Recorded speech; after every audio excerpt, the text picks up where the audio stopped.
mukjizat berikutnya adalah Nabi Muhammad dapat melakukan perjalanan Isra Mi'raj hanya dalam waktu 1 malam. Kemudian Nabi Muhammad juga memiliki mukjizat membelah bulan yang tentunya tidak dimiliki oleh Nabi Isa.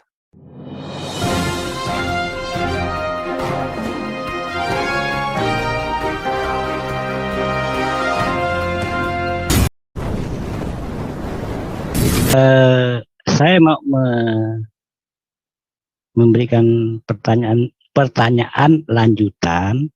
Tadi dikatakan oleh Ibu Sufiatur, Allah ataupun Tuhan akan melakukan perjanjian baru yang dimasukkan ke dalam batin. Kalau sudah dimasukkan ke dalam batin, ini logika saya, mohon maaf kalau salah. Kalau sudah dimasukkan ke dalam batin, berarti tidak ada yang tertulis.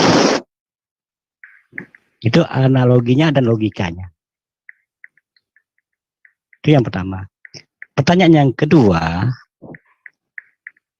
apakah, sekali lagi, apakah umat Kristiani secara universal ini mengikuti ajaran dari Alkitab atau ajaran daripada bapak-bapak gereja ataupun dogma ataupun doktrin lah istilahnya barangkali. Mana yang paling tinggi? Apakah Alkitab ataupun dogma dan doktrin? Itu saja pertanyaan saya yang kedua. Terima kasih. Ada lagi mau ditambahkan Pak Dhani? Cukup 2 saja dulu, Pak. Oh, baik. Ya. Silakan dari rekan-rekan Kristen yang mau menanggapi. Ajar Bu Sofi, ajar. Ya, jadi kalau kita baca Pak Dhani, itu 2 Tesalonika 2 ayat 15 dikatakan ya, sebab itu berdirilah teguh, berpeganglah pada ajaran yang kamu terima dari kami, baik secara lisan maupun secara tertulis. Jadi kita menerima pengajaran para rasul yang diteruskan turun-temurun oleh bapak-bapak gereja, ya, itu lisan maupun tertulis. Dan yang kedua, yang mungkin Pak Dhani belum ketahui, bahwa 30 tahun pertama kekristenan itu nggak ada yang namanya kitab perjanjian baru, Pak. Ya, semuanya mengacu kepada kitab perjanjian lama. Jadi dari sejak Yesus bangkit dari antara orang mati, gereja lahir pada waktu itu sekitar tahun 30 Masehi, ya, sampai hampir tahun 50-an, itu nggak ada kalau orang-orang kumpul, orang-orang percaya berkumpul, itu nggak ada Pak pembacaan Markus 15 kita baca ya, atau Matius 25 tentang anak darah yang bijaksana dan anak darah yang bodoh. Nggak ada Pak. Pada waktu itu belum ditulis sama sekali. Ya, Rasul Paulus itu bertobat mungkin ya. Kitab yang paling tua itu ditulis oleh Rasul Yakobus pada waktu itu, kitab Yakobus yang pertama. Itu Rasul Paulus belum nulis sama sekali, itu belum ada Filipi, Roma, Ibrani dan sebagainya. Jadi apa yang kita pegang? Yang kita pegang adalah ajaran lisan para rasul pada waktu itu. Nah, tadi kalau Pak Dhani tanya, kalau itu hukum sudah ditulis di dalam hati, kenapa harus ditulis secara lisan? Alkitab kita itu bukan firman Tuhan terus didiktekan, Pak. Pak Dhani perlu tahu, ini berbeda konteks dengan Islam.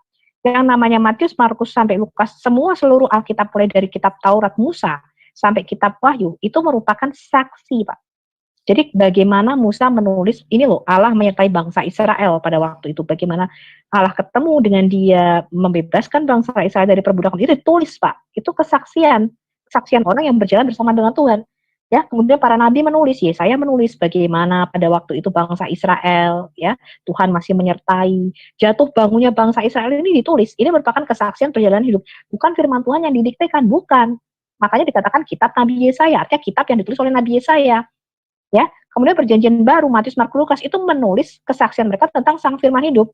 Kalau kita baca 1 Yohanes 1, mungkin Pak Dhani belum baca. Stop dulu dong timernya. Aku mau tunjukin di layar. Stop. Tunjukin 1 Yohanes 1 ayat 4. Apa Alkitab itu? Alkitab itu bukan firman yang didiktekan, Pak. 1 Yohanes 1 ayat 1 sampai 4. 1 sampai 3 aja boleh deh. Sorry ya kalau saya ngomong cepat, saya enggak suka di timer masalahnya, tapi ya oke lah. Nah ini Pak, 1 Yohanes 1, ini Pak, sampai 4. Ya, jadi Alkitab itu ini Pak. Kesaksian Rasul tentang firman hidup. Bagi kita firman itu bukan tulisan Pak, bukan kitab. bagi kita yang namanya firman itu ada seorang pribadi namanya Yesus Kristus. Apa yang telah ada sejak semula, yang telah kami dengar. Ini yang diajarkan secara lisan ya oleh para murid. Loh, kok di ini? Aku nggak bisa baca dong.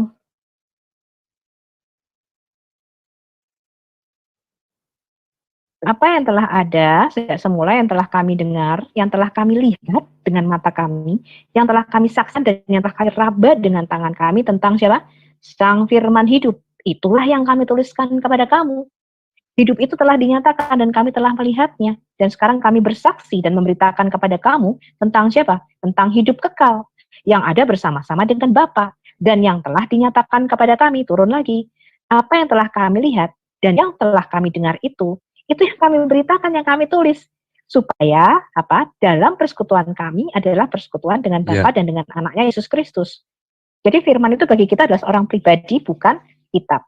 Ya, waktunya sudah habis. Ya, kita berikan satu lagi kesempatan bertanya kepada Pak Dhani. Lalu setelah ini kita berganti sesi, yaitu Kristen bertanya, Islam menjawab. Ya. Satu dulu dong pertanyaan dari Umi, boleh ya? Oh iya, oke. Karena tadi ada pernyataan yang menyangkut tentang akulah jalan kebenaran dan hidup. Ya. Itu ayatnya di berapa sih? Lupa. Ya, ini pertanyaan terakhir untuk Muslim. Setelah ini kita bertanya kepada Yohanes 14:6 Muslim ya. Muslim menjawab. Yohanes pasal 14 ayat 6 ya. Tolong Umi minta ya, karena Umi juga sudah mengunci ini ayat ini dari seorang pendeta yang cukup ternama. Tetapi di sini Umi hanya ingin meminta penjelasan dari teman-teman non-Muslim. Apakah makna dari ayat itu? Ayat tadi berapa?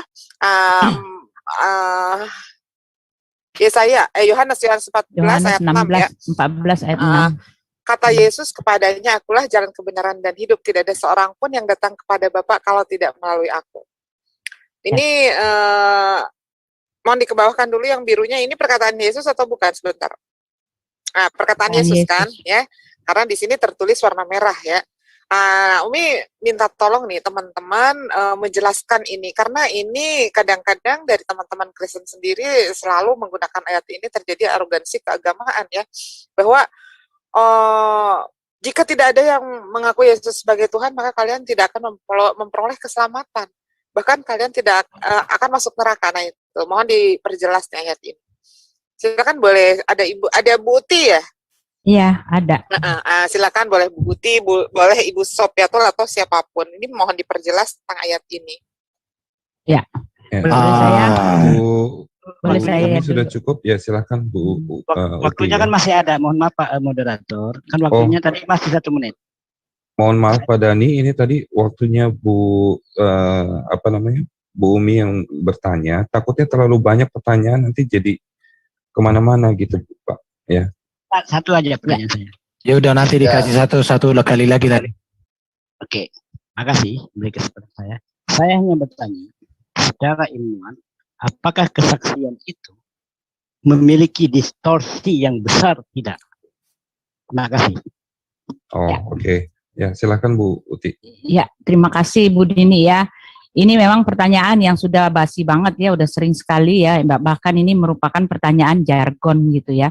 Nah, tetapi yang perlu kita ketahui di sini, di dalam Yohanes 14 ayat 6 ini, Yesus mengatakan, akulah jalan dan kebenaran dan hidup, tak seorang pun sampai kepada Bapa jika tidak melalui aku. Kenapa Yesus mengatakan tak seorang pun sampai kepada Bapa jika tidak melalui Yesus? Karena Yesus dengan jelas mengatakan bahwa di dalam Yohanes 10 ayat 28, aku dan Bapa adalah satu, gitu kan. Lalu di ayat yang ketujuhnya juga dia mengatakan, barang siapa telah melihat, ayat ketujuh, kamu telah melihat dia, apa tadi itu di ayat 7? Ya, kamu telah melihat dia yang, coba kita baca lagi ya ayat 7-nya. Sekiranya kamu mengenal aku, pasti kamu juga mengenal Bapakku. Sekarang ini kamu mengenal dia dan kamu telah melihat dia. Ini kan perkataan Yesus untuk murid-muridnya. Jadi Bapaknya itu ya adalah dia Yesus itu sendiri, sesuai dengan pengakuan Yesus. Akulah jalan itu, akulah jalan. Kalau rasul-rasul yang lain kan mereka adalah petunjuk jalan. Semua rasul mengatakan kalau kamu mau selamat, kamu pakai jalan itu, kamu pakai jalan ini, itulah jalannya, di sanalah jalannya. Kalau kamu mau selamat, cara jalannya seperti ini gitu. Semuanya petunjuk jalan. itulah jalannya, inilah jalannya, beginilah jalannya. Tetapi Yesus tidak mengatakan seperti itu, dialah jalan itu. Tak bisa, tak satu pun sampai kepada Bapa kalau tidak melalui dia ya, karena Yesus jelas mengatakan aku dan Bapa adalah satu. Dan ayat 7 juga menyatakan dia yang sedang berkata-kata dengan kamu, dialah Bapa itu, yaitu Yesus itu sendiri. Karena Yesus mengatakan barang siapa telah melihat aku, dia telah melihat Bapa. Iya kan, Bapa itu diam di dalam diriku. Inilah konteksnya gitu. Akulah jalan, dialah sendiri itu. Dan kebenaran ya dialah sendiri itu kebenaran. Di dalam Yohanes 17 ayat 3 dikatakan, inilah hidup yang kekal itu, bahwa mereka mengenal engkau satu-satunya Allah yang benar. Yaitu Yesus mengatakan Allah itu benar, tetapi dia juga mengatakan bahwa dia itulah kebenaran itu. Karena Yesus dan Bapa itu adalah satu. Lalu dikatakan dan hidup kekal itu hanya satu-satunya di dalam Yesus. Di luar Yesus tidak ada keselamatan. Rasul Petrus mengatakan dan keselamatan tidak ada di dalam nama lain selain daripada dia di bawah kolong langit ini, selain daripada dia yang olehnya kita beroleh keselamatan. Rasul Petrus mengatakan begitu, dan banyak sekali rasul-rasul lain mengatakan seperti itu. Ya memang Yesus itulah keselamatan itu. Kenapa? Kenapa dia memberikan keselamatan? Loh, dia sendiri yang telah mencurahkan darahnya itu. Darah penebusannya itu ya di dalam darah diri Yesus itu. Makanya Yesus mengatakan, barang siapa makan makan dagingku dan minum darahku, mereka memperoleh hidup yang kekal. Nah itu dia, itulah pernyataan saya. Terima kasih. Oke, Bu Tin. Oke, aku boleh ya. sebentar. Jangan Sebentar, dulu Bu. pindah, jangan dulu berpindah. Bukan, aku mau tanggapi Pak Dani dulu. Alkitab tidak mengalami distorsi, Pak Dani. Kenapa? Satu, Alkitab itu ditulis oleh murid-murid Yesus, saksi fakta yang melihat peristiwa itu dan mengalaminya. Dan ditulis tidak jauh dari peristiwa Yesus. Itu. Dan manuskrip Alkitab itu pun masih banyak sekarang. Dan itu dipelihara gereja dengan baik sekali. Tetapi yang mengalami distorsi itu memang kalau kita kaitkan justru Quran. Dan itu menurut saya wajar. Kenapa? Karena Quran itu datang sekitar 500 tahun lebih setelah Yesus. Bahkan bisa ribuan tahun setelah kitab Maliaki. Bang Erben di situ. Sebentar. Jangan dulu di ini Pak Dani biar sampaikan dulu satu-satu Bang Erben. Bang Erben nafsuan banget sih. Saya rasa dijawab untuk distorsinya dulu aja, Pak. Iya, jadi tidak mengalami distorsi. Memang ada tuduhan mengatakan kitab Injil dipalsukan, tetapi sampai hari ini tidak bisa dibuktikan. Kenapa? Karena kalau kita berani menyatakan sesuatu palsu, maka kita juga harus menyatakan sesuatu yang benar. Ya. Kalau kita tidak bisa membuktikannya, maka sebenarnya kita yang harus menyadarkan diri. Dan juga pemahaman tentang kitab suci dalam konteks Kristen sangat berbeda dengan pemahaman kitab suci dalam konteks Muslim. Karena Kristen tidak pernah menerima kitab yang langsung turun gedebuk dari langit, tidak pernah. Tetapi kitab suci itu tulisan para rasul yang diterima oleh Musa langsung dari Tuhan. Dalam 2 loh batu itu 10 hukum. Selain itu semua disampaikan lewat perkataan, penglihatan, atau kesaksian para murid, atau kesaksian para nabi tentang apa peristiwa yang terjadi. Bahkan Alkitab jujur juga menuliskan kisah tentang orang-orang pilihannya, baik kelemahan dan kekurangannya. Mengapa dituliskan demikian? Karena itu menjadi sebuah pembelajaran, dan di dalam peristiwa itu kita melihat dosa manusia, kita melihat juga kekudusan Allah di sana. Di situ, jadi kalau Pak Dani mengatakan ada mengalami distorsi, tidak ada. Zizat berikutnya adalah Nabi Muhammad dapat melakukan perjalanan Isra Miraj hanya dalam waktu 1 malam.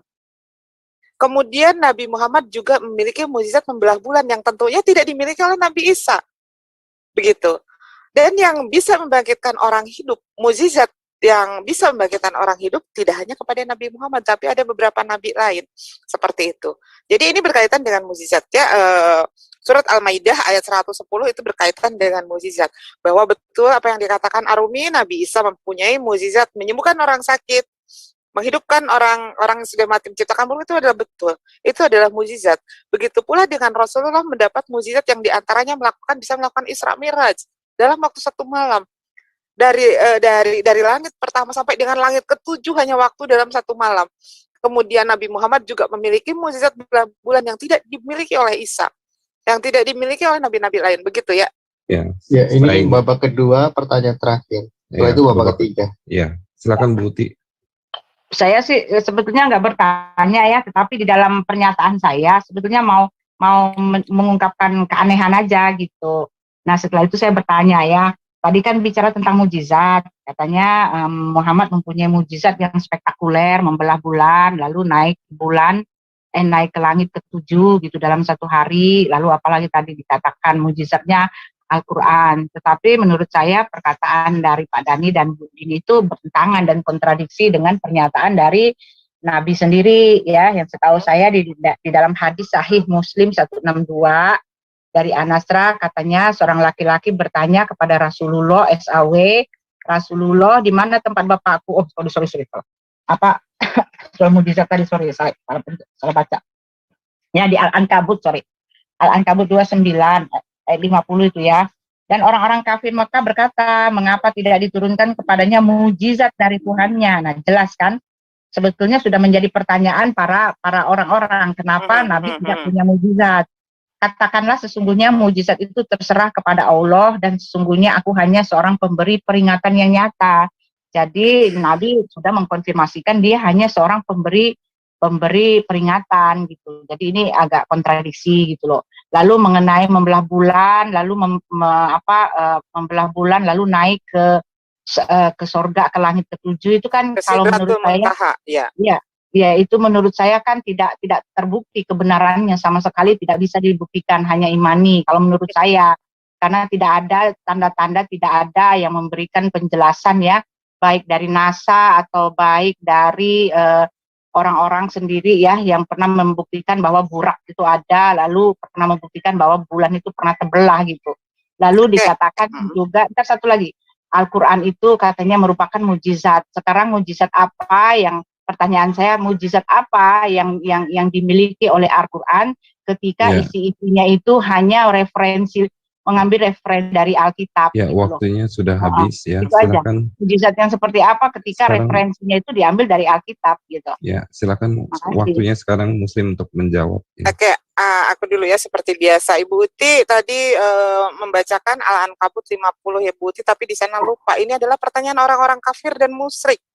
Iya, karena emang nggak punya, maka ditanya. Iya, makanya ini adalah pertanyaan orang-orang dan orang-orang kafir. Mereka berkata, mengapa tidak diturunkan kepadanya mujizat-mujizat dari Tuhan? Maaf Bu Uti, kita sebentar biarkan ya. Kesempatan seluas-luasnya buat Nah, Bu ini Umi dari menjawab, ya. Dari Al-Ankabut ini dikatakan begini, dan orang-orang kafir Mekah berkata, mengapa tidak diturunkan kepadanya mujizat-mujizat dari Tuhannya? Katakanlah, sesungguhnya mujizat-mujizat itu terserah kepada Allah, dan sesungguhnya aku hanya seorang pemberi peringatan yang nyata. Ini di tafsir ini ya, di Al-Ankabut ini nih. Dan orang-orang musyrik berkata mereka tidak diturunkan kepada Muhammad bukti-bukti hujah-hujah dari Tuhannya yang dapat kami saksikan seperti unta Saleh dan tongkat Musa. Katakan kepada mereka, sesungguhnya mujizat-mujizat itu wewenang Allah. Jika dia berkehendak, dia akan menurunkan, dan bila berkehendak, dia akan menahannya. Sungguhnya aku hanyalah orang pemberi peringatan. Sebentar, Umi akan bacakan tafsirnya.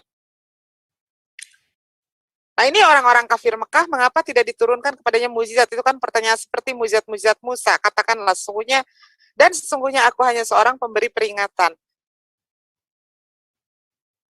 Ini pertanyaan dari orang kafir. Ibu tahu orang kafir itu adalah orang yang menolak kebenaran. Saat Nabi Muhammad atau Rasulullah diberikan mukjizat, maka dia menolak kebenaran itu. Orang-orang kafir dan musyrik ya, orang-orang kafir itu adalah yang menolak kebenaran, dan musyrik adalah orang-orang yang menyembah selain daripada Allah, itu adalah mereka yang menolak kebenaran. Lalu tadi Ibu mengatakan bahwa Al-Quran itu hanyalah referensi itu adalah sesuatu hal yang sangat salah, referensi dari kitab lain. Bagaimana itu referensi dari kitab lain? Ya, nggak ada Alkitab, nggak ada Al-Quran, Bu. Kata siapa, Bu? Jadi tadi kan sudah dikatakan, sebentar Ibu, tolong jangan dibantah ya. Jadi sudah dikatakan tadi, Umi sudah mengatakan bahwa Al-Quran ini bukanlah untuk mengubah, merevisi, tetapi Al-Quran ini adalah tidak seperti kitab lain. Seperti misalnya nih, Taurat. Isi dari Taurat itu menceritakan tentang Musa dengan Tuhannya. Injil juga menceritakan tentang Isa dengan Tuhannya. Tetapi Al-Quran itu menyempurnakan semua kitab-kitab sebelumnya. Dan bukan hanya isi dari kitab. Tadi seperti apa yang sudah Pak Dhani katakan, di dalam Al-Quran semua ilmu pengetahuan sudah ada di dalamnya. Dan tadi Ibu Ti mengatakan mukjizatnya di mana? Mukjizatnya di mana? Bahkan Allah sendiri sudah menantang. Kumpulkan semua manusia di dunia termasuk jin. Buatlah satu ayat saja yang sama seperti Al-Quran. Dari mulai kaidah bahasanya, sastranya, seperti itu. Itu adalah tantangan dari Allah. Dan mukjizat berikutnya, kitab mana yang bisa dihafal di luar kepala oleh anak umur di bawah 5 tahun, inilah salah satu mukjizat daripada Al-Quran. Al-Quran memberikan kemudahan untuk mereka yang benar-benar ingin mengetahuinya dan ingin memahaminya. Contohnya begini, Alkitab, Bible, adakah yang hafal di luar kepala seperti Al-Quran yang bisa dihafizkan oleh anak-anak di bawah umur 5 tahun? Nah, seperti itu adalah mukjizat terbesar. Silakan Pak Dhani, mungkin akan menambahkan. Oh iya, maaf, satu lagi Bu Uti. Ibu Uti mungkin nanti akan saya kasih referensi bahwa NASA membenarkan bahwa mereka melihat bulan itu pernah terbelah. Silakan Pak Dhani. Nanti setelah ini akan Umi share screen ya, referensi dari NASA. Silakan Pak Dhani. Ya, terima kasih. Jadi saya katakan bukti mukjizatnya Al-Quran, pertama, banyak para ilmuwan yang menyelidiki tentang apa yang ada di dalam Al-Quran, petunjuk di dalam Al-Quran, mereka laksanakan, mereka kaji dan mereka buktikan. Banyak itu. Kalau Ibu belajar di magister ilmu sosial, para ilmuwan itu justru mengkaji Al-Quran, Bu. Silakan Ibu tanya dosen-dosen S2 Ibu yang tentang sains. Tanyakan saja dosennya. Itu banyak sekali. Itu yang pertama, kalau Ibu berbicara tentang mukjizat. Kenapa saya katakan mukjizat Al-Quran itu yang memang luar biasa. Yang kedua yang Ibu bicarakan masalah orang terdahulu yang bertanya itu kepada Rasulullah, dia memberikan kehebatan. Sekali lagi tidak memberikan, menampakkan kemampuan, kedikdayaan pada zaman Rasulullah. Nah, itulah kelebihan Rasulullah, sehingga Allah memberikan ucapan aplus istilahnya.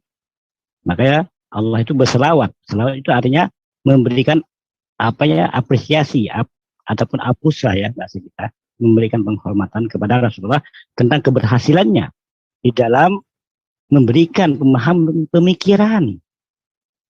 Coba Ibu bayangkan, Ibu bandingkan di saat Nabi Isa setelah 700 tahun, kemudian Ibu bandingkan setelah Nabi Muhammad 700 tahun. Jadi 1400, kan Nabi Muhammad kan 600 sampai 1000, kalau 700 kan berarti 1300. 700 sama 700 sama dengan 1004. Nah, tahun 1400. Ya. Kemudian kita bandingkan. Ya, baik. Waktunya sudah habis. Mungkin nanti bisa di googling ya untuk itu ya. Oke, nanti Ya, sekarang ini moderator sebentar. Ini biar kita tidak dianggap tidak dianggap hanya klaim. Minta tolong deh moderator dibukakan dulu. Clue-nya adalah NASA temukan bukti bulan pernah terbelah. Mohon maaf, minta dibantu. Karena di sana dikuatkan juga dengan Quran surat Al-Qamar ayat 1 sampai dengan 2, telah dekat datangnya saat itu dan telah terbelah bulan.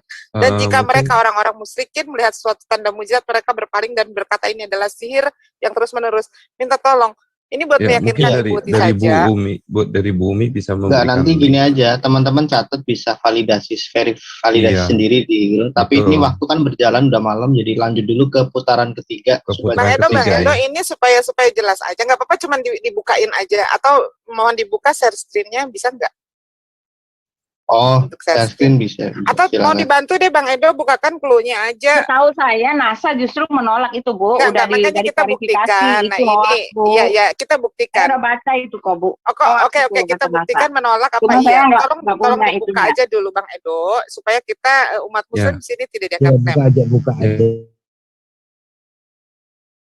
Sabar, tadi aturannya gimana ya? Coba kembali ke aturan awal. Udah nggak apa-apa, biar berikan kesempatan untuk membuktikan.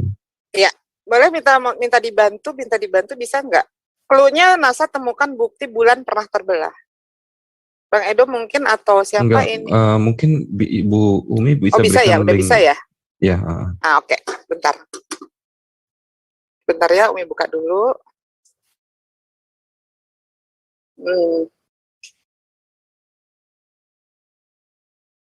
Minta dibantu deh ini soalnya Umi pakai buka OBS juga, Bang. Tolong. Nanti kalau Umi buka OBS-nya mati nanti. Ya, linknya ada, Bu. Sebentar. Ini Umi kirim di ini ya, di live chat ya. Aduh, susah deh. Udah nggak apa-apa, clue-nya aja. NASA. Ya, ini sudah. NASA pakai bahasa Indonesia atau pakai bahasa Inggris? Bahasa Indonesia. Sebentar, Umi lihat dulu.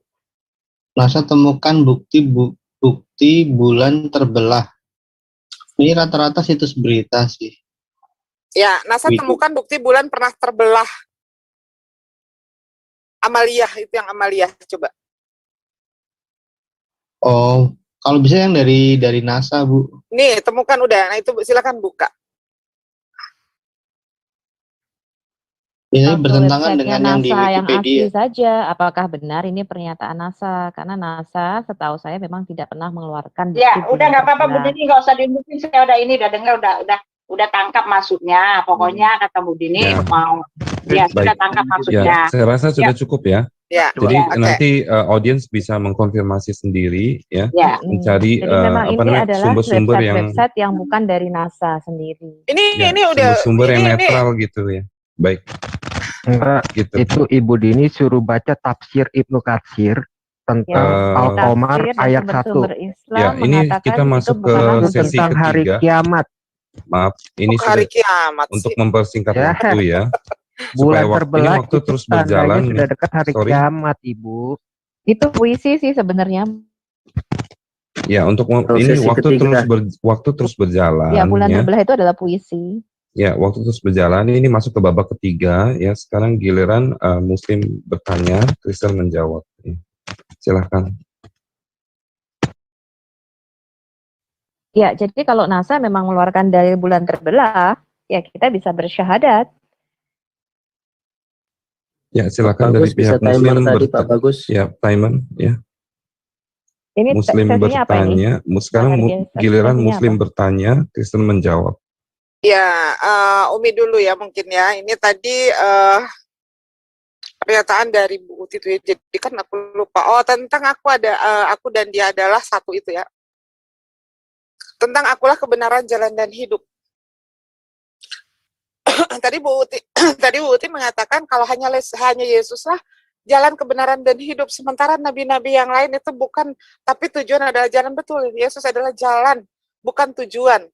Ya, Yesus adalah jalan, sama seperti rasul-rasul yang lain.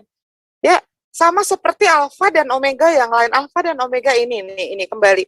Ini Alfa dan Omega yang seringkali disalah mengertikan oleh umat Kristen bahwa Alfa dan Omega adalah merujuk pada Yesus, itu salah. Alfa dan Omega adalah terkait dengan hukum Tuhan.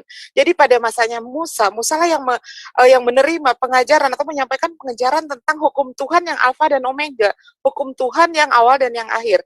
Kemudian pada masanya Yesus, bahwa Nabi Isa lah dialah yang menjadi Alfa dan Omega, karena Nabi Yesus atau Nabi Isa ini mengajarkan tentang hukum Tuhan yang Alfa dan Omega, yang awal dan yang akhir. Jadi yang dikatakan, begitupun dengan masanya Rasulullah lah yang mengajarkan tentang hukum Tuhan yang Alfa dan Omega. Jadi yang Alfa dan Omega di sini adalah bukan sosok orang-orangnya, tetapi hukum Tuhan yang disampaikan oleh para Rasul itu. Nah, tadi juga Bu Uti sudah menyatakan tentang apa ya, tadi aku dan Bapak adalah satu. Nah, ini salah sebetulnya kalau menurut Umi salah ya pengertiannya, bahwa kalau aku dan Bapak adalah satu merujuk pada satu oknum yang sama. Contohnya begini nih. Kalau misalkan ada seseorang berkata aku dan pacarku adalah satu, dan Yesus berkata aku dan Bapak adalah satu. Pertanyaannya, apakah alasan misalkan Umi ya, apakah alasan Umi mengucapkan kalimat aku dan pacarku adalah satu? Apakah wujud rupa dan wajah Umi dengan pacar Umi sama? Apakah fisiknya sama? Ya, nah, gitu. Apakah sifat kami sama satu sama lain? Tentu jawabannya tidak, begitu kan? Apakah Yesus juga akan mengatakan aku dan dia adalah satu itu, bahwa wujud mereka satu, fisik mereka sama, atau yang lain sebagainya yang menyatakan waktunya tentang kesamaan sudah habis sebetulnya? Ya. Nanti mungkin Pak Dani dikasih waktu juga ya. Oke. Silakan dari pihak Kristen. Ini ada yang mengangkat tangan. boleh Pak, saya jawab Pak- tadi kan? Sebentar Pak Moderator. Yang ku dengarkan sepertinya Umi Dini bukan menjawab, malah bertanya banyak. Iya. Ini emang pertanyaan dari kami. Oh iya. Ini pertanyaan Saya dari jawab sebentar dia. boleh nggak? Saya jawab karena Bu Dini kan tanya ke saya. Ini perlu Oh disampaikan iya juga. iya. Oke, Iya, silakan ya kan? Bu Uti. Ya, jadi Bu Dini mengatakan itu sama dengan rasulnya, gitu kan? Aku dan Bapak adalah satu. Tadi kan saya udah bilang tidak ada rasul manapun yang pernah berkata akulah jalan, Bu. Semua rasul mengatakan kalau kamu mau selamat inilah jalannya, itulah jalannya, jalannya begini, jalannya begitu. Kamu lihat ke sini, aku hanyalah tadi nabinya aja tadi mengatakan begini ya. Aku hanyalah seorang yang diberikan petunjuk tadi kan di dalam itu Muhammad bilang begitu. Dia tidak pernah mengatakan akulah jalan gitu loh. Lalu Yesus mengatakan akulah jalan dan kebenaran dan hidup. Jalan itu adalah dianya sendiri, kebenaran itu di dalam 1 Yohanes 5 ayat 20 ya. Karena itu kita mengenal yang benar di dalam kita telah mengenal tolong lihat itu dong Yohanes 1 Yohanes 5 ayat 20. Oleh sebab itu kita telah mengenal yang benar di dalam anaknya Yesus Kristus. Coba lihat ya lebih tepatnya ya. 1 Yohanes 5 ayat 20. Ya. Nah, 20 ya. Terima kasih. Akan tetapi kita tahu bahwa anak Allah telah datang. Yang tadi kok dipindahin, akan tetapi kita tahu bahwa anak Allah telah datang dan mengaruniakan pengertian kepada kita supaya kita mengenal yang benar dan kita ada di dalam yang benar. Yang benar itu di mana? Di dalam anaknya Yesus Kristus. Lalu dia atau Yesus adalah Allah yang benar dan hidup yang kekal. Di dalam Yohanes 17 ayat 3, inilah hidup yang kekal itu bahwa mereka mengenal Engkau satu-satunya Allah yang benar. Elohim itu adalah yang benar. Di dalam Yohanes 14 ayat 6, akulah jalan dan kebenaran. Itulah sebabnya Yesus mengatakan bahwa Allah itu benar, Yesus juga benar, gitu kan. Lalu Allah itu dikatakan, dan aku memberikan hidup yang kekal kepada mereka, dan mereka pasti tidak binasa sampai selama-lamanya. Dan tak seorang pun merebut mereka dari tanganku. Bapakku yang memberikan mereka kepadaku lebih besar daripada siapapun. Tak seorang pun merebut mereka dari tangan Bapa. Aku dan Bapa adalah satu. Tidak ada rasul dari manapun yang berani mengatakan bahwa dialah pemberi hidup yang kekal itu. Dan tidak ada rasul atau nabi manapun yang mengatakan dia itu satu dalam kuasa memberikan hidup yang kekal. Tidak ada rasul dimanapun yang mengatakan bahwa dia datang dan berasal daripada Allah. Ya, itu dia Bu Dini. Dimaksud satu di situ adalah satu dalam kuasa, satu dalam hakikat, satu dalam powerfulnya, keberadaannya. Yesus mengatakan, dan aku akan pergi ke situ untuk menyediakan tempat bagimu, ya, ke sorga loh, supaya di mana aku berada, kamu pun berada. Yesus yang kata Ibu Dini sama dengan Muhammad itu, dia menyiapkan kafling sorga buat kami, karena sorga itu punyanya dia, Bu. Ya, Yesus memang beda pribadinya ya. Yesus manusia, Elohim itu Bapa, ya, Elohim itu Allah. Memang kami mengenal Allah yang Tritunggal, pribadinya beda, yang satu manusia, yang satu Allah, tetapi Yesus itu keluar daripada Allah itu. Ya, firman itu telah menjadi manusia. Nah, jadi manusialah dia, tetapi kan sekarang dia sudah kembali ke sorga, duduk di sebelah kanan Allah Bapa. Dia memerintah dalam kuasa dan kemuliaan sebagai Allah Bapa. Sebagaimana telah dia katakan di dalam Yohanes 17 ayat 5. Ya, oleh sebab itu ya Bapa, permuliakanlah aku sendiri padamu dengan kemuliaan yang kumiliki di hadiratmu sebelum dunia ada. Hadirat itu artinya keberadaan. Ya, Yesus memiliki kemuliaan dalam keberadaannya sebagai Allah Bapa sebelum dia datang sebagai utusan itu, Bu. Itulah dia, karena apa? Alkitab dengan jelas mengatakan Yohanes 1 itu Yohanes 1 ya ayat 14. Firman itu adalah Bapa dan firman itu telah menjadi manusia. Itu loh Bu. Kami mengenal Allah yang Tritunggal. Memang dia manusia, tetapi ingat itu zaman dulu.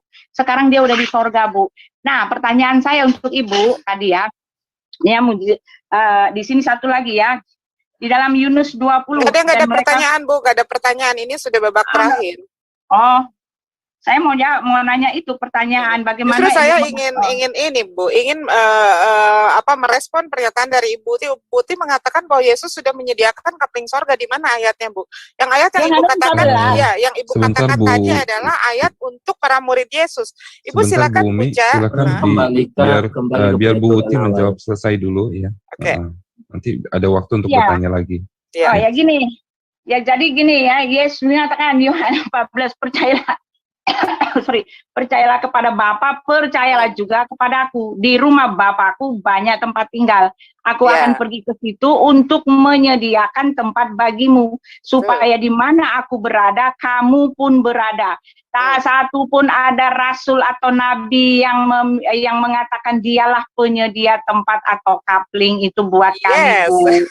Lalu, iya, jadi Ibu mau bilang, oh dia cuma pekerja yang menyediakan kapling. Oh maaf Bu, seorang kapling tidak punya kuasa untuk memberikan kaplingnya. Kalau pekerja di sorga tidak ya. Karena orang muslim mengatakan, oh dia kan cuma pekerja yang nyiapin. Oh tidak, ini tidak maksud begitu. Itu berkata tentang otoritas kepemilikan kesorgaan. Oke, habis waktunya biar cepat aja. Dia cuma pekerja. Dialah yang memiliki kerajaan sorga itu. Oke. Ya baik, terima kasih Bu Uti. Aku tanggapin sebentar aja ya, karena ini juga udah lama ya. Masuk ke pertanyaan kedua ya Bu Umi.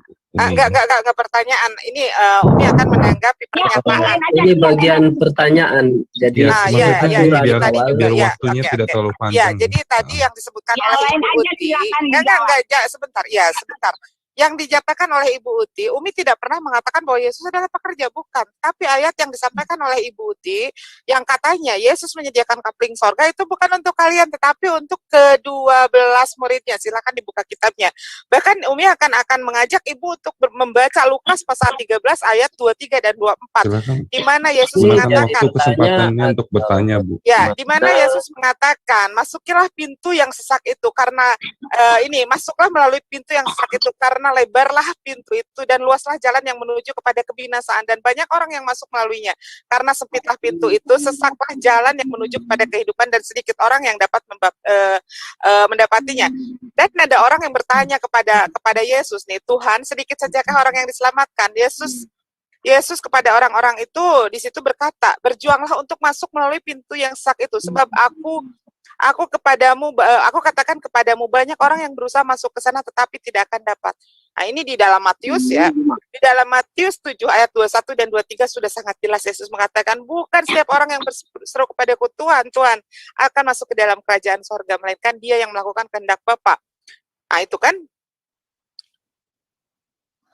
Dan yang di sorga nanti pada hari akhir banyak orang yang akan berseru kepadaku, Tuhan, Tuhan, bukankah kami bernubuat atas namamu dan mengusir setan demi namamu dan mengadakan banyak mujizat demi namamu juga. Pada waktu itulah aku akan berterus terang kepada mereka, aku tidak pernah mengenal kamu, nyahlah daripadaku kamu sekalian pembuat kejahatan. Jadi sudah sangat jelas Yesus tidak pernah menjaminkan atau menggaransi sorga, karena kata Yesus di dalam Lukas 13 ayat 23 dan 24, di dalam Matius 17 ayat 21 dan 23, Yesus menjelaskan bahwa berjuanglah sendiri untuk memasuki pintu yang sesak itu, karena akan banyak orang yang akan masuk ke dalam sana tetapi tidak akan pernah bisa. Dan di Matius 27 ayat 21 dan 23, bukanlah kalian yang mengatakan Tuhan, Tuhan yang akan mendapatkan kerajaan surga. Oke, terima kasih.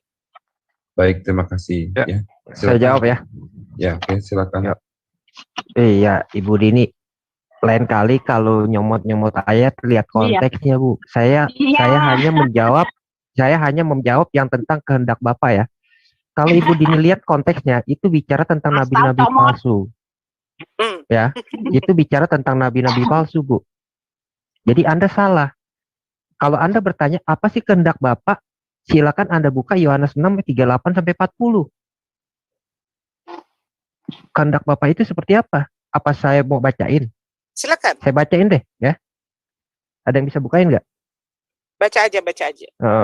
Kadang-kadang suka ini juga sih, kadang-kadang suka bingung juga. Comot ayat, nggak ngerti ayat, comot sini, comot sono. Sebentar ya. Tadi Ibu Uti sendiri kan nyomot ayat. Ayat yang diperuntukkan untuk kedua 12 murid Yesus digunakan sebagai itu adalah garansi ini masih sorga. Interupsi atau bagian siapa yang bicara? Ya, silakan dijawab dulu ya. Yohanes 6 38 40. Yohanes 6 38 40. Ya. Saya bacain. Anda tolong kuping dipasang dengan benar, jadi Anda dapat menangkap apa itu kehendak Bapak.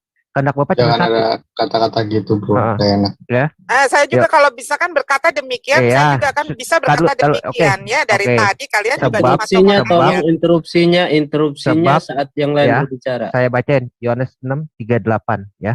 Sebab aku telah turun dari surga bukan untuk melakukan kehendakku, Yes. ya, tetapi untuk melakukan kehendak Dia yang telah Yang mengutus aku. Nah, 39. Anda perhatiin 39 ya. Dan inilah kehendak Dia yang telah mengutus aku, yaitu ya, supaya dari semua yang telah diberikannya, ingat ya, diberikannya kepadaku, jangan ada yang hilang, tetapi supaya kubangkitkan pada akhir zaman. Kubangkitkan pada akhir zaman ya. Ayat 40. Sebab inilah kehendak Bapakku, yaitu supaya setiap orang yang melihat anak dan yang percaya kepadanya beroleh hidup yang kekal. Yohanes 3 ayat 16. Ya. Dan supaya aku membangkitkannya pada akhir zaman. Kehendak Bapa itu cuma satu. Yohanes 6 38 sampai 40. Kalau Anda mau lebih ringkas, Anda lihat di Yohanes 3 ayat 16. Itulah kehendak Bapa, kehendak Allah Bapa. Cuma satu. Kehendak Bapa Nanti untuk besok yang diutusnya ya. Besok kita akan bahas utusan apakah Allah sendiri ya. Ya, kita akan tolong bahas ya. kita perhatian sedikit ini tertib ya, mohon perhatian. Jadi cukup menjawab saja. Jadi sekarang saya bawa Anda ke kilas balik tentang ke kilas balik ya. Tentang siapakah itu Yesus kan? Kan Anda udah tahu bahwa dia Yohanes 1 ayat 1. Dikatakan di situ apa? Firman. Hah? Terus di ayat 14 kan dikatakan firman itu menjadi manusia.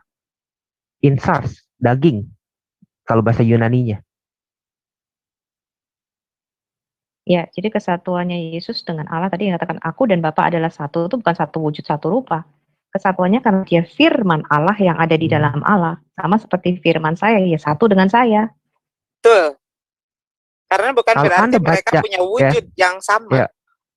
Ibu Dini, kalau Anda baca di Kejadian 1, itu Adam dan Hawa, itu namanya satu. Adam, hakikatnya manusia. Maka itu Anda kalau mau baca tentang Trinitas, Anda telusurin tuh Kejadian 1 seperti apa. Anda perhatiin benar-benar. Udah tahu, jangan udah tahu ayat, ya. Ya kan? Udah tahu. Sekarang saya tanya, nama Hawa sebelumnya siapa? Nama Hawa apa? Hawa. Nggak ada tuh nama Hawa. Namanya Adam. Udah, jadi nggak usah melenceng, dijelasin. udah tahu. Dijelasin. Ya, ini tentang ini cukup menjawab saja ya. Dan Bu Umi tolong jadi tidak Anda ada baca di Kejadian 5, Anda baca di Kejadian 5 dikatakan Hawa itu Adam, awalnya itu namanya manusia. Adam. Adam itu manusia. Adam tuh kedua-duanya namanya Adam, baik laki-laki maupun perempuan, namanya Adam dua-duanya. Masa? Udah dapat ya? Kehendak Bapa udah dapat dong. Yaitu supaya yang orang Hawa percaya itu kepada Yesus. Orang percaya kepada Yesus dibangkitkan pada akhir zaman. Jadi jangan lagi dibawa tentang Tuhan, orang yang berseru-seru. Tidak. Itu mah udah pertanyaan udah lama gitu loh. Udah tapi sering banget dijawab. Tuhan tadi Duran juga tadi Yesus menegaskan orang bernubuat demi namaku. Lah padahal orang bernubuat harusnya demi nama Allah. Mana ada orang bernubuat demi nama seorang nabi? Satu lagi nih buat info ya. Loh mosok setan takutnya sama nabi. Buat info nih Bu Dini. Ya. Bu Dini buat info. Ketik sekarang Jesus resurrection Jesus. Nggak usah. Cepet aja jawab biar ini waktunya. Biar Anda tahu. Saya cuma kasih info. Ada ortodok Yahudi itu mengakui kebangkitan Yesus, tapi dia tidak percaya Yesus. Paham nggak? Ya itu terserah sama Yahudi dong. Kenapa ngebahas sama saya? Loh, iya. Iya, Anda makanya kan salah. Ya, Anda bawa sama Pak Duran, cukup dijawab saja Pak ya. Ya udah sih, paling saya jawabnya itu doang. Iya. biar dia lain kali nggak usah bawa-bawa itu lagi gitu loh. Nggak boleh, itu hak saya dong, karena kalian juga sama, selalu mencomot dalil ayat Al-Quran, hadis Al-Quran Mohon sesuai Bu dengan Umi, kemauan mohon kalian Bu Umi sendiri. biarkan waktu apa namanya Pak Duran untuk menjawab ya. Berbahagialah Anda, tadi saya nggak ada niat untuk bertanya. Kalau saya ada niat bertanya, semua dalil Anda rontok, percaya nggak saya? Aduh, pede sekali kau ini, Iya, Duran, nggak ada oke. habisnya kepedean Tolong kamu. Lihat tertib ya nanti giliran tertib. saya bertanya ya, lihat. Oh, silakan. Dan saya akan rontokkan Nanti ada ayat-ayat sesinya. yang Tahan Nanti dulu, ada nanti akan sesinya. Duran tahan terjadi. Oh ya, dulu. ini masih bagian yang menjawab seharusnya ini. Iya, jadi tadi Nanti memang ada hadis 7 sesinya. yang dikutip itu membuktikan bahwa Yesus adalah Allah itu sendiri karena tidak ada orang bernubuat demi nama manusia, mengusir setan demi nama manusia, kemudian Yesus menyembuhkan adalah orang Allah itu sakit. sendiri. Iya dong, tadi Yesus Kenapa mengatakan kan, tadi di dalam ayat yang dibuka oleh Duran, di ayat Wah, kok berapa tadi? interupsi terus.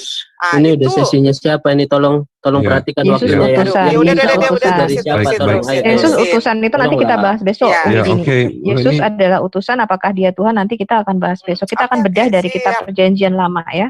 Siap. Oke, di Orang sini Kristen tuh mengakui Yesus Umi adalah jadi hanya utusan ingin ya. gimana ini menjelaskan. Pak Edo, apakah kita mau bagaimana ini? Kayaknya udah cukup lama juga ya, ini udah ternyata udah mau jam 12 dari sore tadi ya, dari sore. Umi Sebenarnya hanya ingin masih ada menjelaskan tadi Duran mengatakan satu jangan periode. comot ayat untuk itu, tetapi Masih Bu ada Uti satu sendiri periode lagi ya. mencomot ayat itu yang ditujukan untuk bahwa Yesus menyediakan kapling katanya gitu. Itu untuk ke-12 murid Yesus loh. Ya, ini kan ada dua, ini sebenarnya bagian sebentar Enzo. Ini kan udah dua dari pertanyaan dari Muslim. Sekarang apa kita akhiri? Tapi sebelum akhiri kita dari pihak Kristen bertanya Ya, dua pertanyaan. dari pihak Kristen Jadi aja adil. lah. Ya. Dua pertanyaan Ini ya. dari pihak Selesai Kristen gitu. supaya ada. Ya. Pertanyaan terus dari Kristen. Enggak, sekarang gini deh, Bu Dini. Anda bilang roh itu diciptakan oleh Alois Weti, bener gak? Ini lagi pertanyaannya udah ya. Enggak. Ini udah terjawab Boleh dari saya tadi. bikin Duran. pertanyaan? Udah terjawab dari Boleh. tadi dan Tunggu, tidak ada ini ulangi. sebenarnya Bentar, tolong bentar, tertib Putih. ya. Ini udah Bentar. ketiga kali loh Bentar, pertanyaan Putih. itu. Oke. Tanganku. Ya, silakan.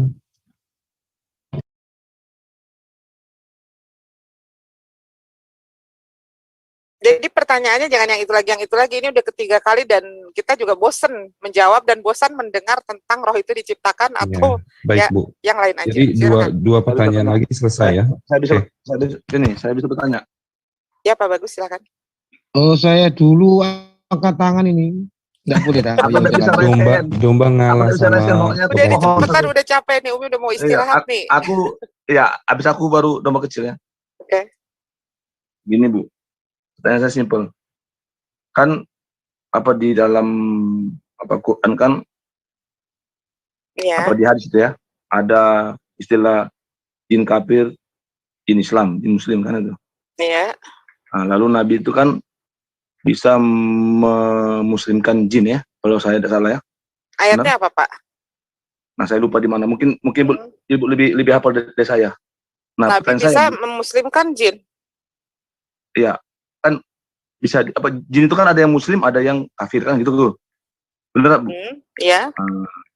Jadi kan jin yang kafir itu kan bisa ini kan bisa jadi bukan jin kafir lagi kan, tapi jin muslim kan?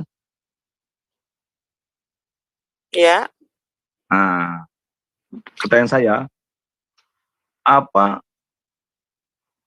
gunanya atau esensinya jin kafir itu menjadi jin muslim, lalu ya ketika jin itu menjadi muslim, tujuannya untuk apa gitu? Nah itu aja Bu. Boleh saya jawab? Ya, silakan Pak Dani. Tolong Masih ada Pak Dani ya? timernya ya, kita konsisten dengan timernya ya. Jadi waktunya nggak terlalu lama banget, ntar bisa sampai pagi nanti. Oke, tolong Pak Bagus.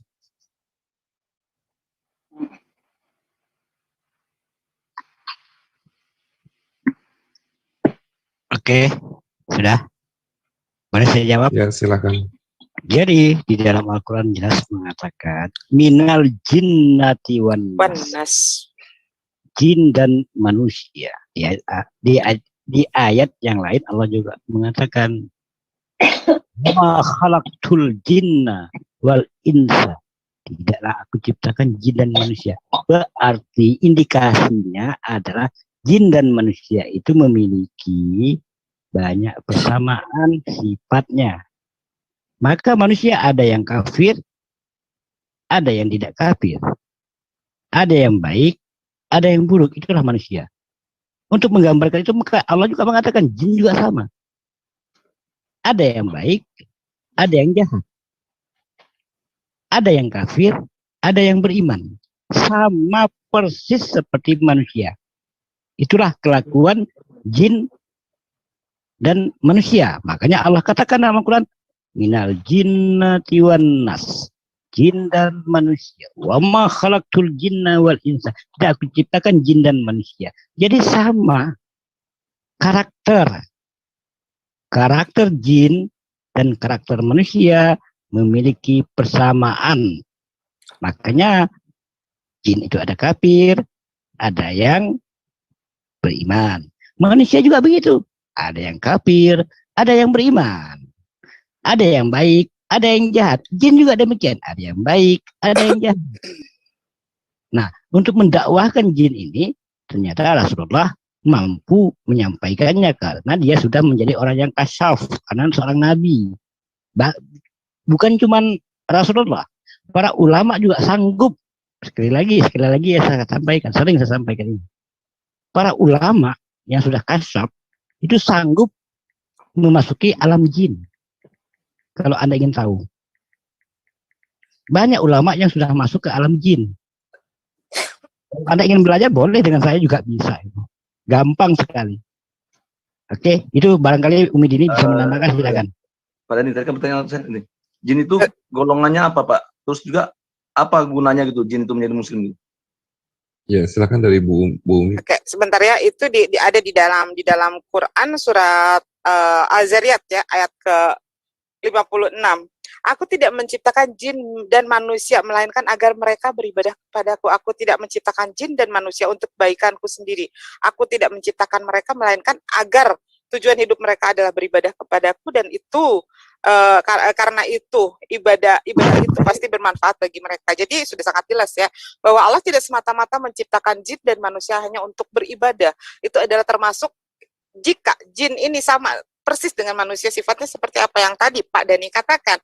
Saat jin dan manusia ini mengikuti perintah Allah, itu adalah dikatakan jin yang muslim. Tetapi saat manusia atau jin yang melawan dari apa yang Allah perintahkan, itu adalah termasuk ke dalam jin yang kafir. Jadi ini sudah sangat jelas ya dijelaskan di dalam Al-Quran, di dalam Quran surat Al-Zariyat ayat 56, bahwa kata Allah, aku tidak menciptakan jin dan manusia melainkan agar mereka beribadah kepadaku. Ya, jadi kalau jin yang tidak beribadah atau manusia yang tidak beribadah atau manusia yang ingkar terhadap perintah dan larangan dari Allah, ya, itu adalah termasuk ke dalam kekufuran. Manusia yang kufur atau manusia yang kafir, dan jin yang kufur atau jin yang kafir. Nah, seperti itu. Silakan. Ya, silakan. Terima kasih. Ya. Terima kasih. Jadi apa tujuan Allah menciptakan jin dan manusia? Maka Allah juga menjawabnya dalam Al-Quran. Apa dalam ayat Al-Quran itu mengatakan, liyabluwakum ahsanu amala. Kan begitu. Aku ciptakan itu jin itu dan manusia itu untuk diuji. Sekali lagi, liyabluwakum ahsanu amala. Itu diuji mana yang terbaik sih antara jin dan manusia ini perbuatannya. Mana sih yang terbaik? Niatnya bagaimana? Taat dia dengan perintah Allah atau tidak? Kalau dia taat, nah maka dia akan mendapatkan balasan surga. Ya. Kalau dia tidak taat, maka balasannya neraka. Itu aja, sama. Jin dan manusia juga sama. Jin juga bisa masuk ke surga. Kenapa? Karena liyabluwakum ayyukum ahsanu amala. Untuk menguji. Ya, jadi jin itu diuji oleh Allah juga, sama dengan manusia. Diuji juga. Kita hidup di muka bumi ini. Terima kasih. Baik, waktunya pas sekali ya. Satu pertanyaan terakhir, habis itu kita selesai ya. Oke, silakan Domba. Oke, Masih kembali ke kitab Al-Quran, kitab penyempurna. Yang disempurnakan apa? Ya. Kisah Yesus dan Isa itu bertolak belakang. Kalau namanya menyempurnakan, pasti hampir sama. Sama seperti bangunan, bentuknya sudah ada, tinggal finishing. Tidak merubah bentuk. Tetapi dalam Al-Quran, kisah Isa kepada Yesus itu sudah bertolak belakang semua. Pertanyaan, yang disempurnakan tentang kisah Yesus dalam Al-Quran Isa, apa yang disempurnakan? Dari lahir sampai mati, itu berbeda. Monggo, silakan. Ya, cukup, Domba. Ya, silakan dari pihak. Kalau enggak paham, nanti saya ulang.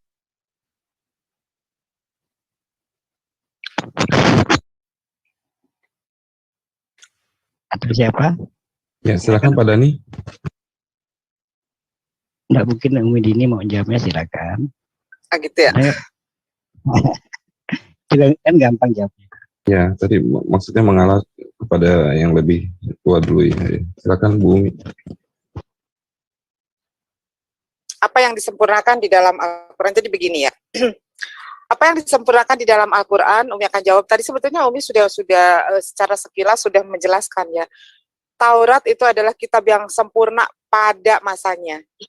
Injil juga kitab yang sempurna pada masanya. Dan Al-Quran adalah kitab yang menyempurnakan kitab-kitab sebelumnya. Jika saja teman-teman dari Kristen, tadi Umi sudah katakan pula, jika saja teman-teman Kristen mau mencerna isi dari kitab kalian itu dari Injil ya, mohon maaf dari Injil, bukan dari PB. Dari Injil, tapi dari Injil, yang Umi katakan dari Injil. Silakan buka dari Injil, itu ya tentang isi-isi yang ada di dalamnya, itu tidak banyak pertentangan sebetulnya.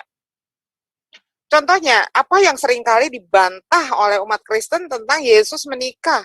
Di dalam Al-Quran sudah jelas dikatakan semua Rasul itu adalah menikah. Kemudian ada beberapa, sebentar, jangan dulu di ini. Karena ini Umi lagi menjawab.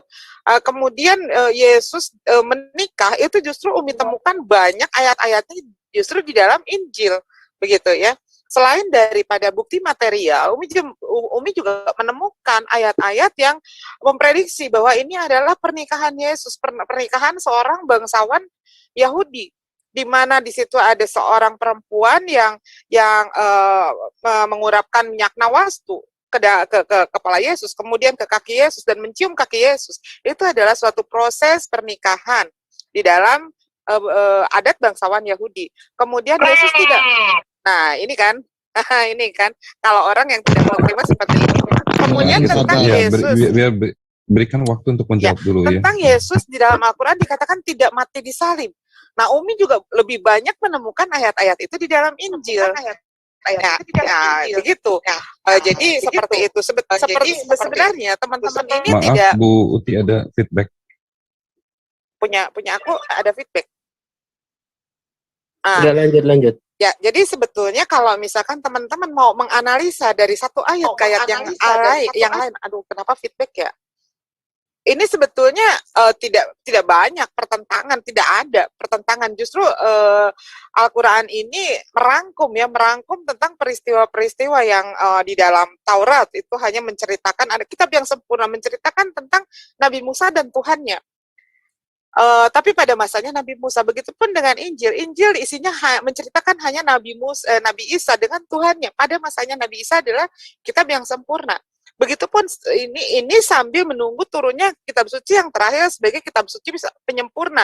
Artinya Al-Quran ini merangkum semua dari mulai kitab suci yang pertama diturunkan, dari Nabi yang pertama diutus oleh Allah. Yang pertama manusia yang pertama diturunkan, semua terangkum di dalam Al-Quran. Begitu loh. Itu yang dimaksud dengan kitab yang menyempurnakan, yang tidak diceritakan di kitab lain lalu ada di dalam Al-Quran. Kalau saja Al-Quran, kalau saja kitab-kitab yang dulu itu adalah kitab yang sempurna untuk sampai dengan akhir zaman, tidak mungkin Allah menurunkan Al-Quran sebagai kitab suci penutup.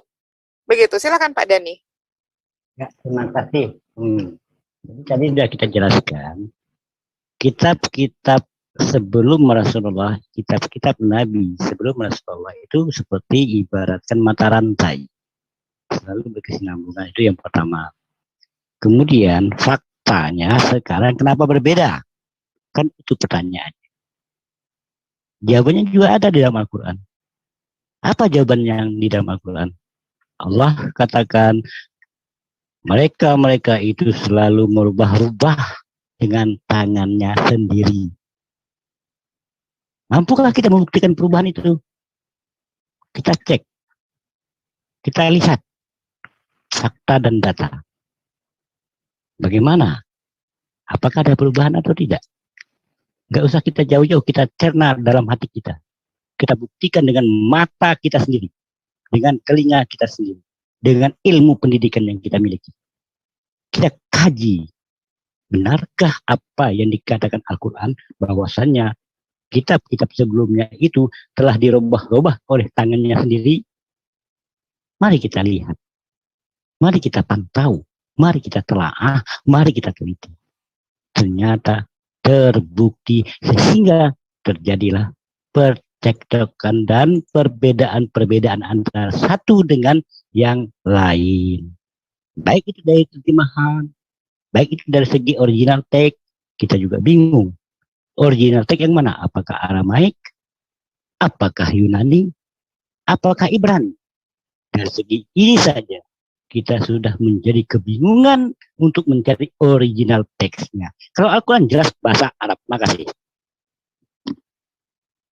Ya, terima kasih ya. Waktunya sudah habis.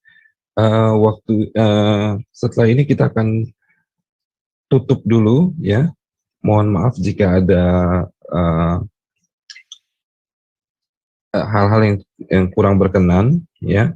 Ini waktu lokasi ya, alokasi waktunya sudah cukup adil ya. Jadi kita tutup dulu.